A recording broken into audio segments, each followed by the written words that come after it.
Bertrand Peto terus dihujat, Ruben Onsu, gak boleh baper. Presenter Ruben Onsu menantang haters yang kerap menghujat putra sulungnya, Bertrand Peto.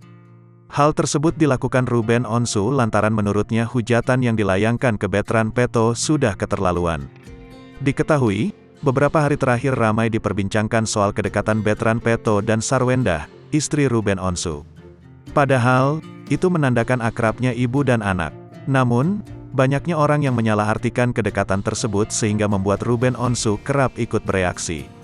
Bahkan, tak terima sang anak dan istri jadi bahan gosip panas, Ruben Onsu pun mengambil langkah melindungi Bertrand Peto dan Sarwendah. Makin terus kayak sengaja terus, kayak mereka terus semakin menjadi-jadi, kata Ruben Onsu.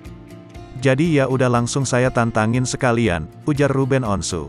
Dilansir dari akun Instagram @Insta_Julid pada Kamis, tanggal 3 Februari tahun 2023, Ruben Onsu mendapat laporan dari netizen bahwa Bertrand Peto nakal.